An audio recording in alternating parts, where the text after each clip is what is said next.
Welcome back. Glad to have you here. This is the story of a fleet that mistook restraint for weakness and sent humanity an object that would return carrying an answer no empire could ignore. Let the story begin. Fleet Marshal Vare Caldros watched the warning shell cross the darkness between the two armadas.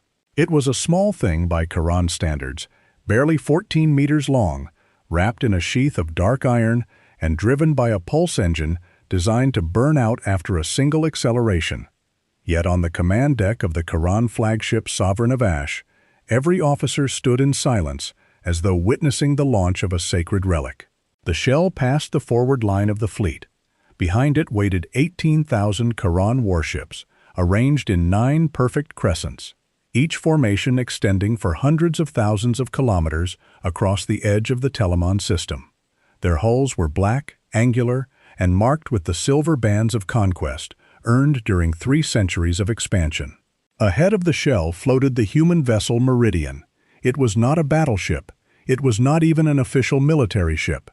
The Meridian was a diplomatic courier, 400 meters long, carrying 12 ambassadors, 86 crew members, and a cargo hold filled with agricultural samples intended for the neutral worlds of the Orison Compact.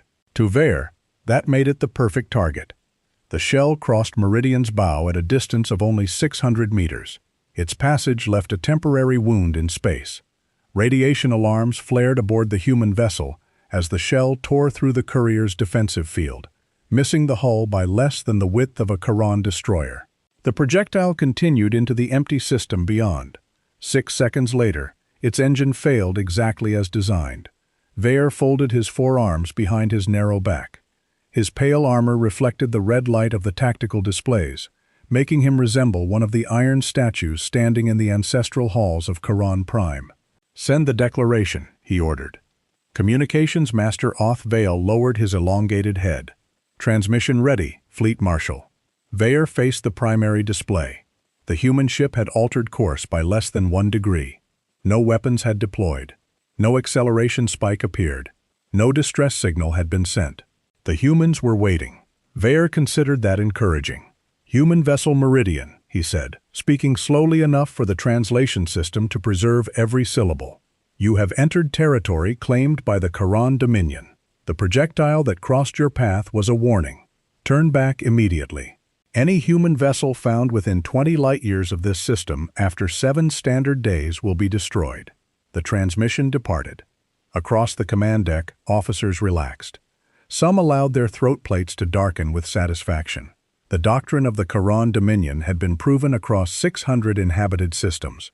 Every intelligent species, regardless of biology or history, responded to force according to one of 3 patterns.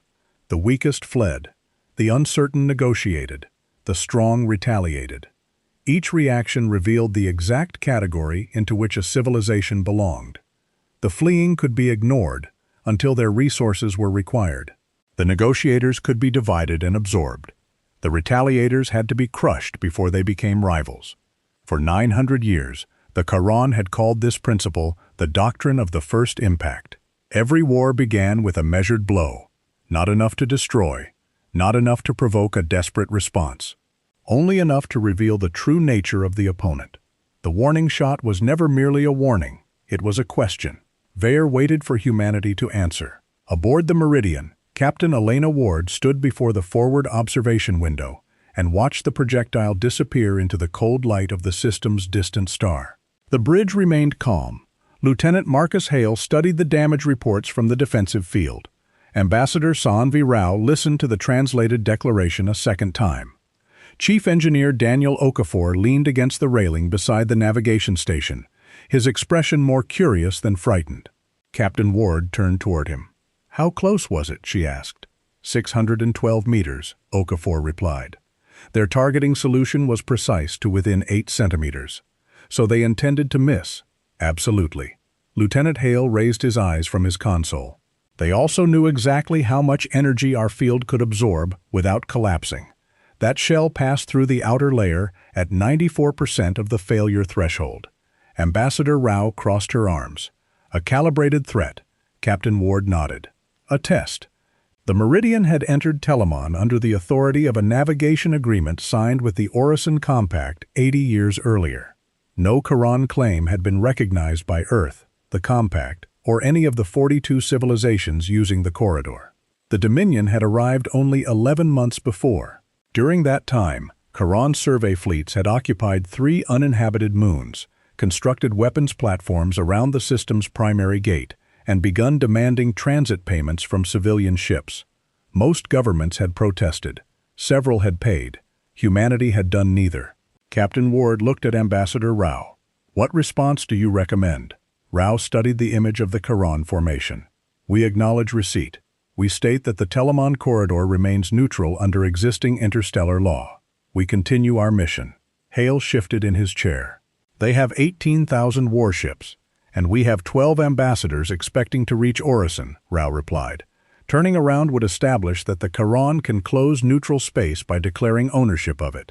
Okafor glanced at the observation window. "There is another option." Captain Ward knew that tone. It was the tone engineers used when they had found a solution that was either brilliant or deeply inconvenient. "Explain." "The shell is still out there," Okafor said. "Its drive has failed, but its guidance core is intact. We could retrieve it." Hale stared at him.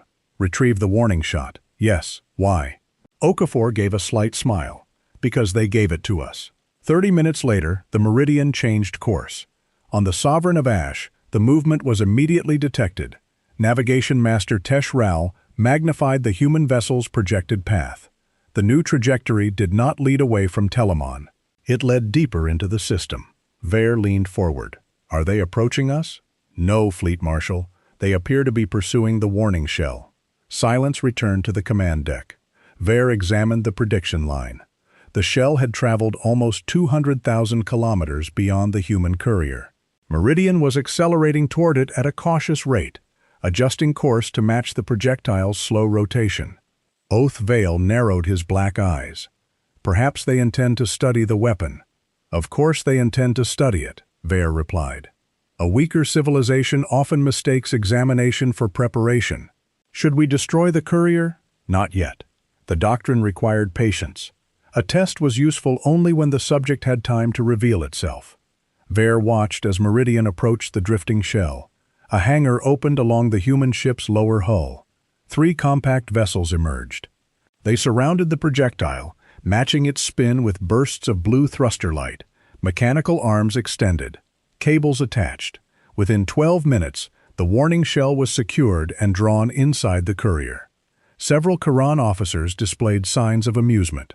Weapons Commander Sarek Thane stepped closer to Vare.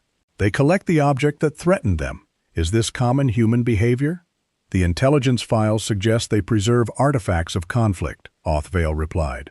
"Uniforms, broken weapons, captured standards. Why?" "To remember." Vare looked at the empty space where the shell had been.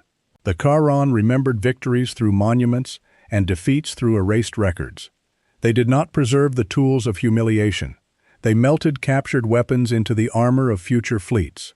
Yet humanity had taken the warning shell inside its own vessel. Vare decided that the act was primitive but understandable. A frightened species might seek to understand the object that had frightened it. "Send a final notice," he said. Othvale prepared the channel. "Human vessel Meridian," Vare declared. "Your recovery of Dominion property is unauthorized. You will return the projectile and withdraw from the system." The answer arrived 4 minutes later. Ambassador Sanvi Rao appeared on the display, seated beneath the blue emblem of the United Worlds of Humanity. "Fleet Marshal Kaldros," she said, "your projectile was discharged into neutral space and abandoned after its propulsion system failed. It posed a navigation hazard. We have secured it in accordance with standard recovery law." Vare's throat plates tightened. The projectile was not abandoned. Its engines ceased functioning. "Then you may wish to revise its design," Ambassador Rao replied. Several officers turned their heads away from the display, concealing reactions that bordered on disbelief. Vare remained motionless. "You have 7 days to leave this territory. The Telemon corridor is not your territory. It is occupied by our fleet. Occupation and ownership are not identical concepts. They are identical when no power contests them." Rao regarded him in silence. Then she inclined her head. Your statement has been recorded. The channel closed. Vare expected anger. He felt none. The human ambassador had responded exactly as negotiators often did. She had relied on law, language, and institutions because her people lacked the strength to impose an outcome.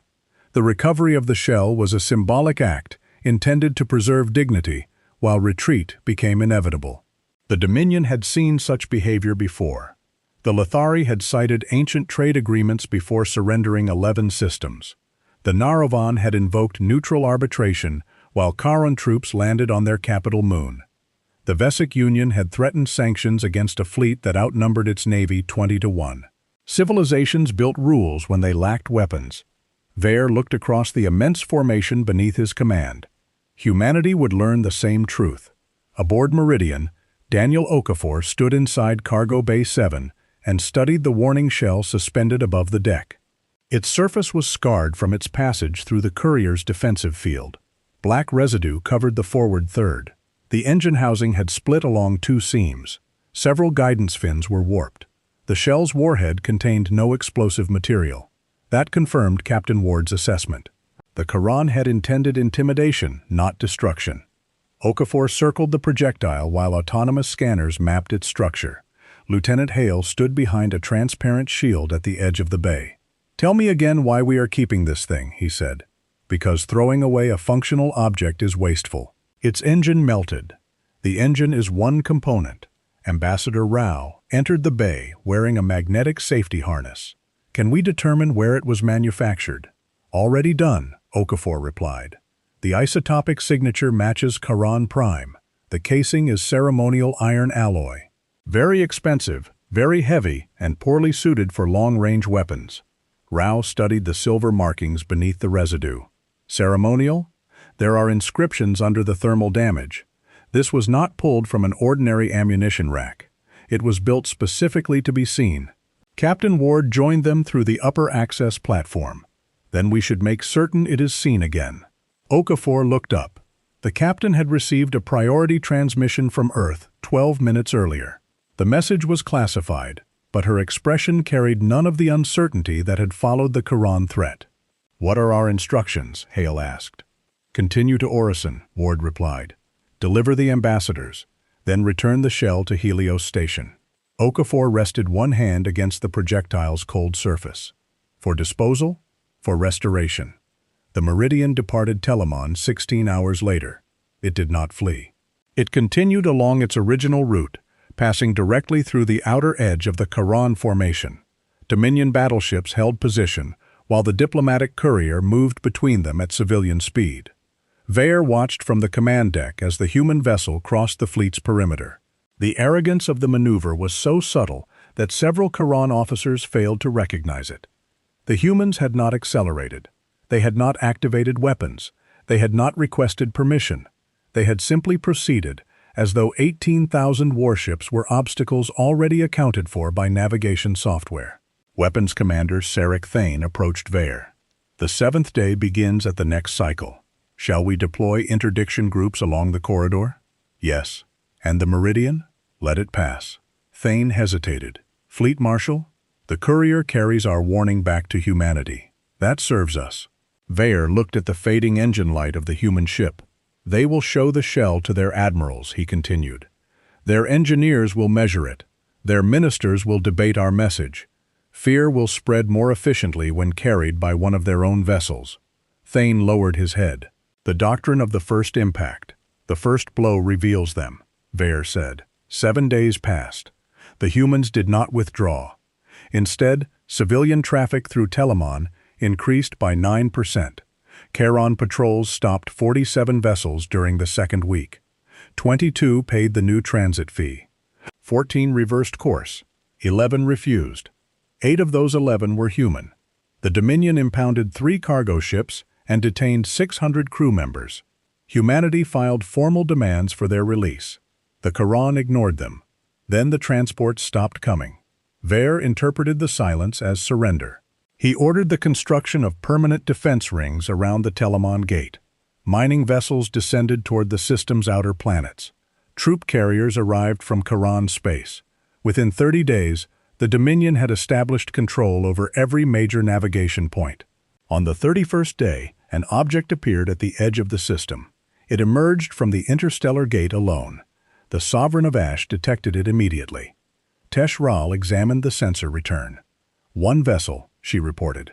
Vayer looked toward the tactical display. Configuration, unknown. Length, 14 meters. A shell. Oth Vale moved closer to his console. No propulsion signature. No active guidance. It is traveling under momentum from the gate. Weapons Commander Thane turned sharply. "Is it armed?" Scanning. The object crossed into visual range. The display magnified. No one spoke. It was the warning shell. But the object that returned to Telemon no longer resembled something fired from a Kharon warship. Every layer of black residue had been removed. The dents along its casing had vanished. The warped guidance fins were straight. The cracked engine housing had been rebuilt. Its ceremonial iron surface had been polished until it reflected the stars like liquid silver. The ancient Kharon inscriptions stood revealed across the casing. "Strength speaks before law. Obedience prevents ruin. The first impact decides the last." Human hands had cleaned every symbol. They had restored every line. They had even repaired the melted pulse engine, though no Kharon technician could understand how it remained cold while producing a stable energy field. The shell drifted toward the Dominion fleet at 20 meters per second. Vayer stepped closer to the display. "Who sent it?" "No vessel accompanied it," Tesh Ral replied. "The gate logs show a launch signature from the human side, but no ship crossed the boundary." Thane studied the readings. "There is additional material inside the casing. Explosives? None detected. Biological agent? None. Power source? Minimal." Vayer's eyes fixed on the shell. "Recover it." A Kharon utility craft departed the flagship and intercepted the projectile. Mechanical clamps closed around the polished casing. The shell did not resist. It was brought aboard the Sovereign of Ash and placed inside a containment chamber designed for captured weapons. Vayer entered with Thane, Oth Vale, and 12 armed guards. The chamber lights reflected from the polished surface so brightly that the shell seemed carved from a single piece of frozen starlight. A new inscription had been added beneath the Kharon markings. It was written in formal Dominion script. Vayer read it aloud. "Property recovered in neutral space, repaired as a gesture of goodwill, returned to its owners." Oth Vale stared at the words. There is more. A rectangular section of the casing had been fitted with a transparent panel. Beneath it rested a single human data crystal. Thane raised one hand. "It may contain hostile code." "Disconnect the chamber from the fleet network," Vayer ordered. "Open it through an isolated system." Technicians attached a sealed reader. The data crystal activated. A human woman appeared on the chamber's central display. "Ambassador San V. Rao." "Fleet Marshal Kaldros," she began. "We are returning the projectile discharged near the meridian.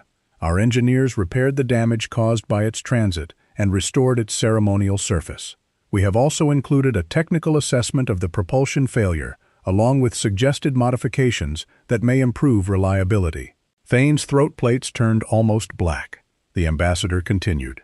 "Humanity does not recognize the Kharon claim over Telemon. We request the immediate release of detained civilian crews and the removal of all Dominion military installations from the neutral corridor. No payment is required for the repair." The recording ended. For several seconds, the containment chamber remained silent. Then Sarek Thane struck the wall with one arm. "They mock us." Oth Vale examined the technical files. "Fleet Marshal, the engineering report is extensive." "How extensive?" 4,000 pages. Vayer turned toward the polished shell. The object unsettled him more than an armed missile would have. An armed missile represented anger. Anger was measurable. Anger belonged to the doctrine. This object represented something else. The humans had taken a threat, repaired it, improved it, and returned it without requesting gratitude. They had transformed an instrument of intimidation into an accusation. Thane faced Vayer. "We must destroy it publicly." "No." "Then display it as captured human propaganda." "No." Thane's voice hardened. "Fleet Marshal, every officer aboard this ship knows what that inscription means. If this reaches the fleet, they will believe humanity has humiliated the Dominion." Vayer stared at his own reflection in the shell. "Then we will ensure it does not reach the fleet." A warning tone sounded. The repaired pulse engine activated. Guards raised their weapons. Energy flowed through the polished casing, but no thrust appeared. Instead, the engine projected a narrow communications signal directly into the chamber's isolated receiver. Vale checked the output. It is transmitting a location. Where? 1 astronomical unit beyond the outer defense ring. A second signal appeared. Then a third. Tesh Ral's voice came through the chamber intercom. Fleet Marshal, multiple gate events are forming across the system. How many? 32. The containment chamber display shifted to the tactical map. Blue fractures opened across the darkness around Telamon. Human ships emerged. Not warships. At least, not all of them. Survey vessels came first, followed by rescue ships, engineering platforms, hospital carriers, fuel tenders, cargo haulers, diplomatic transports, and construction craft. They entered in disciplined formations, their hulls bright against the black Kharon fleet. Then the military vessels arrived. Long carriers unfolded from the gates like steel continents. Battleships followed in groups of 12. Missile cruisers, shield frigates, autonomous defense barges, and command vessels spread around the civilian formation. The count rose. 500 ships. 1,000. 3,000. At 6,000 vessels, the gates remained open. Thane watched the display in disbelief. Their fleet is smaller than ours. Vare said nothing. The number alone did not concern him. The arrangement did. Human warships were positioned around the engineering craft, not ahead of them. Hospital carriers stood beside ammunition vessels. Civilian repair platforms moved toward disabled compact ships abandoned during the Kharon occupation. This was not an invasion formation. It was a city arriving under arms. The final human vessel crossed the gate. It was designated Resolute. The ship measured almost 6 kilometers from bow to stern. No banners covered its hull. No ceremonial armor gleamed along its sides. Every surface existed for function. It moved to the center of the human formation. A transmission reached the Sovereign of Ash. Admiral Lucas Vale appeared on the command deck display. He was an older human with silver hair, dark skin, and the plain black uniform of the United Worlds Defense Command. Fleet Marshal Kaldros, he said, my fleet has entered Telamon to restore free navigation and recover detained civilians. We request a peaceful withdrawal of all Dominion forces. Vare returned to his command chair. You arrive with 7,200 vessels and speak of peace. We arrived with the resources required to reopen the corridor. You are outnumbered. Admiral Vale glanced toward something beyond the recording field. That depends on what you are counting. Vare expanded the tactical map. The Kharon fleet possessed more hulls, more heavy cannons, and nearly twice the number of strike craft. Humanity had brought engineers, hospitals, and transports into a battlefield. The conclusion seemed obvious. Yet the polished shell rested inside the flagship, reflecting the image of both commanders. Vare studied the human admiral. You received our warning. We did. And you returned it. Your projectile was damaged. You polished the casing. Our technicians believed the inscriptions were historically significant. Thane stepped beside Vare. You altered Dominion military property. Admiral Vale looked at him. We repaired the engine, he said. You are welcome. Thane reached for the weapon controls. Vare raised one arm, stopping him. The doctrine demanded that force answer uncertainty. Humanity had crossed the threshold. It had arrived in contested space with military strength and refused obedience. Only one category remained. Retaliators had to be crushed. Vare faced Admiral Vale. You have entered sovereign Dominion territory after receiving a lawful warning. Withdraw immediately or your fleet will be destroyed. The human admiral's expression did not change. Release the detained crews. Remove your installations. Leave Telamon. Vare ended the transmission. Across the system, Kharon ships moved. 9 crescents tightened around the human formation. Weapons charged. Strike craft flooded from carrier bays in black swarms. The Dominion fleet had broken 200 enemy armadas using this maneuver. The outer crescents would attack the defensive perimeter. The central formations would drive through the breach. Once the enemy fleet divided, the remaining crescents would surround each fragment and destroy it separately. Vare watched the pattern form. The humans did not reposition. Their civilian ships continued moving toward damaged stations and stranded vessels. Thane looked toward him. They are ignoring us. No, Vare said. They are waiting. The warning shell emitted another pulse. Every display aboard the Sovereign of Ash changed. The human technical report opened by itself. A propulsion diagram filled the screens. Othvale moved rapidly between consoles. The data crystal has accessed the tactical network. Disconnect it. I cannot. The repaired engine is functioning as a field transmitter. Thane raised his weapon toward the shell. Vaer stopped him again. The diagram showed the Kharon pulse engine. Beside it appeared a simulation of the original warning shot. Energy surged through the drive coils. Heat accumulated along the rear containment ring. The engine failed. Then the human modifications appeared. A small stabilization lattice had been added to the central chamber. The simulation repeated. This time, the engine remained intact. A line of text appeared beneath the model. Your propulsion failure was caused by harmonic stress at high acceleration. We corrected the flaw. Othvale looked toward Vaer. Why transmit this now? The answer came from the tactical display. Human ships released thousands of objects into space. They were identical in size to the Kharon warning shell. Each one reflected the light of Telemon's star. Polished metal. Vaer rose from his chair. What are they? Teshral scanned the approaching objects. No warheads. No explosive payloads. Each contains a modified pulse engine, their engines, corrected by human engineers. Thane's hands tightened. They copied our weapon. Vaer watched the objects spread across the system. No, he said. They copied our mistake. The polished shells ignited, not toward the Kharon fleet, away from it. They accelerated into empty space, forming a vast spherical pattern around Telemon. Each projectile released a controlled pulse into the surrounding vacuum. The pulses overlapped. Space changed. Kharon targeting systems flickered. Navigation markers shifted. Strike craft lost synchronization with their carriers. The crescent formations broke as ships struggled to maintain precise distance. Teshral recalculated.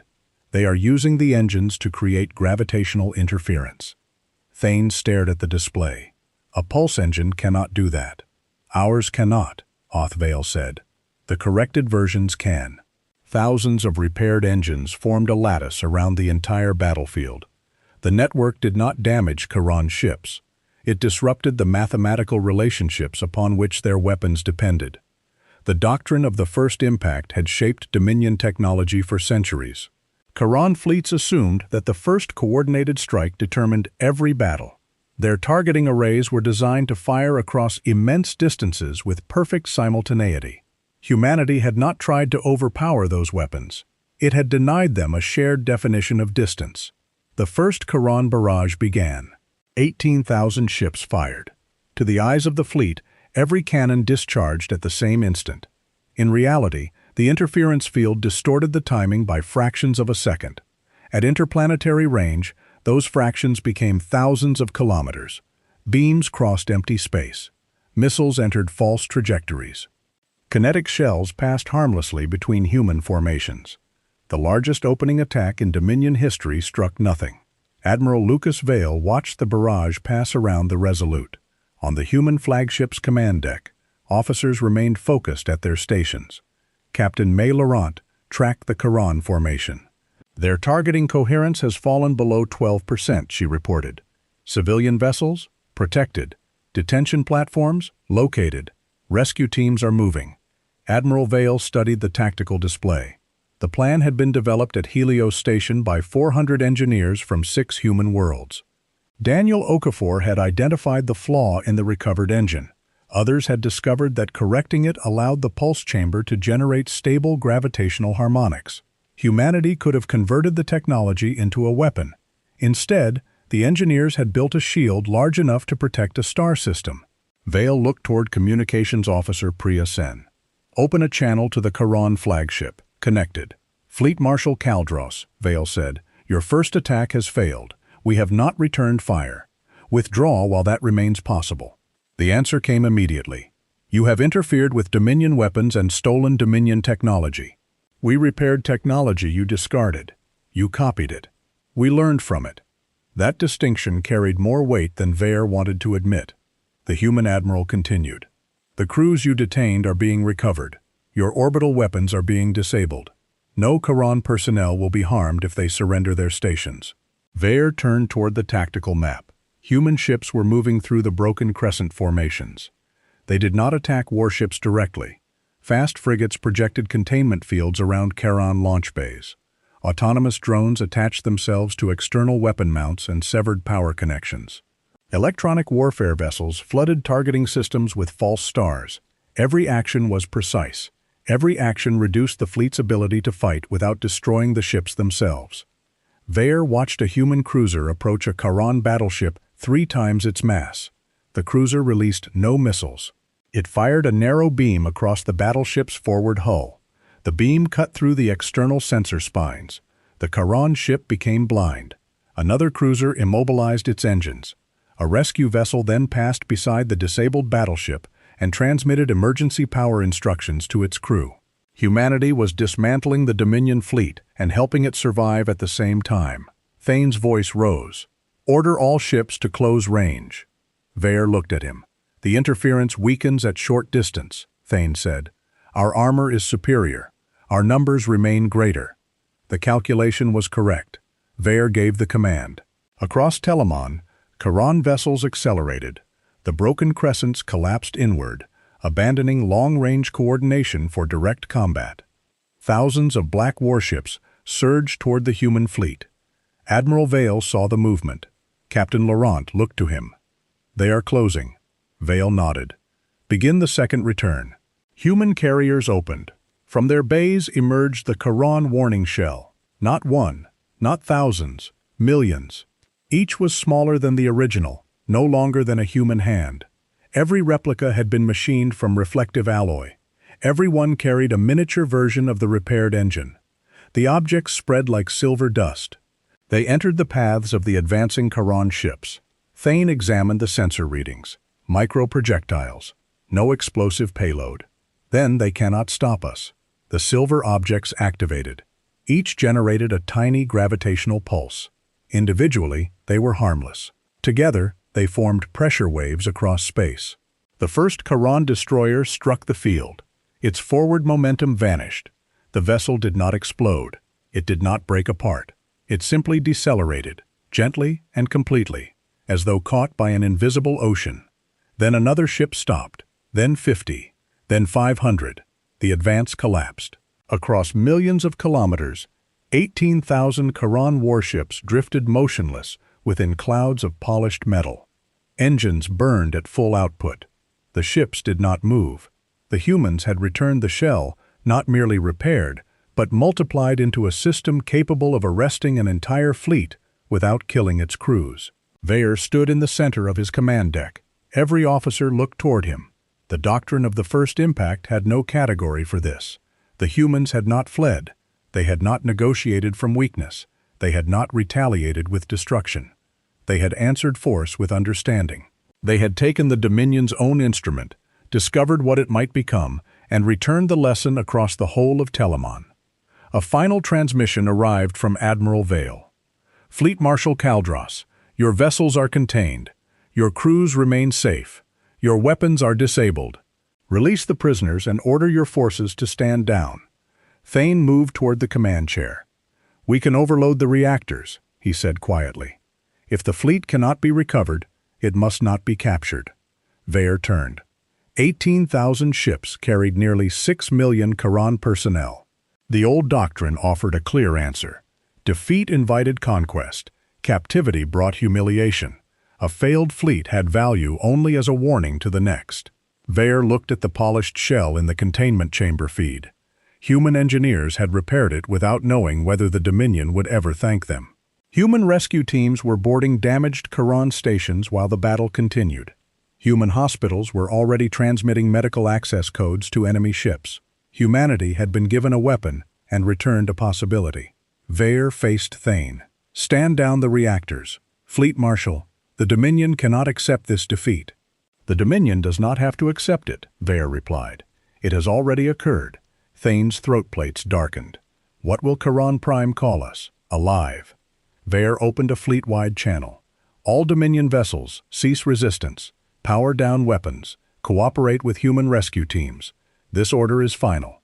Across Telamon, Kharon cannons fell silent. The detention platforms opened their cells. 600 civilian crew members emerged under the protection of human marines.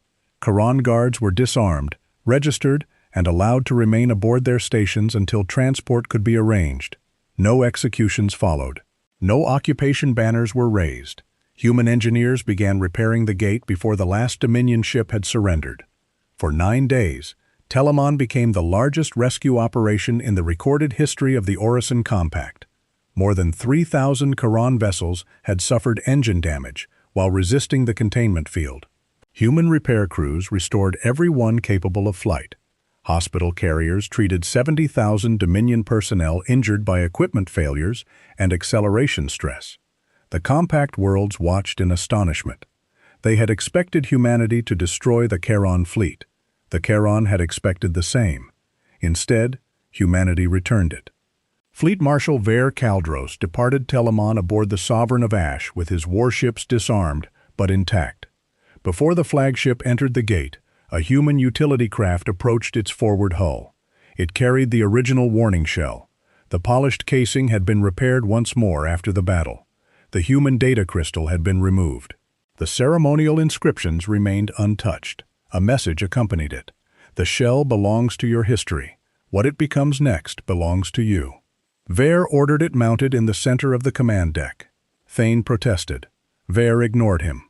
For centuries, Kharon commanders had displayed the weapons that won their greatest victories. Ver chose to display the weapon that revealed their greatest error. The political consequences spread far beyond Telamon. The Dominion Council demanded another campaign. 3 fleet houses refused. Reports from the surrendered crews described human restraint in exact detail. Families learned that their children had survived because enemy doctors treated them. The doctrine of the first impact began to fracture. Some called humanity deceptive. Others called it dangerous. A growing number used a different word, necessary. Within 20 years, the Kharon Dominion abandoned its claim to 300 occupied systems. Within 50, it signed the Telamon Accords, recognizing neutral corridors and civilian navigation rights across a quarter of the galaxy.